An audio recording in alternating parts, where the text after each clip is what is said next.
sumali. Ako na lang mag-host. Ano na ang ating lucky four? Magpares-pares tayo ngayon. Go! Ayan, yung isa dito, yung isa dito. Ito isa, yan. Okay, fair. Oo. Hindi, para lang makapagpa-picture sila one by one. Ayan, game. Tatanungin natin yung pangalan nila isa-isa. Game, pwede niyo ba sila tanungin ang kanilang mga pangalan? Kaya ko to. Ano po ang pangalan niyo po? Chempo po? Schenker? Schenker. Shen! Ate Shen! Hi! Yes, at tayo back to school na. Introduce yourself in a creative way.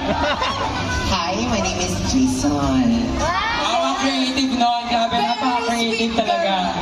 Parang galing pa siyang school, no? Okay, yung next naman, yung A. Okay. On the left corner, we have... Wow, ano pa kanina? Leroy? Lance po. Lance pala, Lance. Okay, AJ, tanongin naman natin yung name ng partner mo siya. Cute lang kami. Cute lang? Okay. So, what's your name? Hello, everyone. My name is Brady. Ano daw? Pretty? Twinnie. Rainy.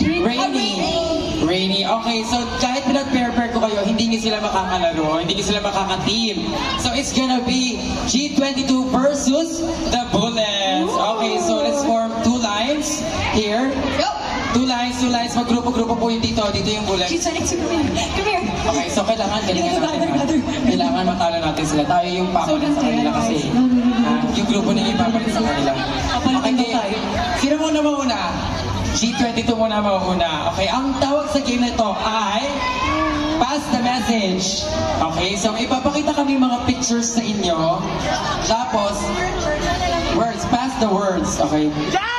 Sino yung team number 1? Ikaw yung mag-a-action na ipapakita namin sa yung words.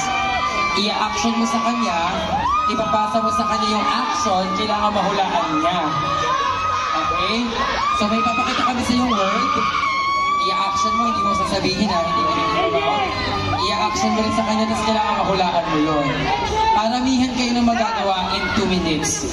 Alam niyo na yung game? Yeah. Alam niyo na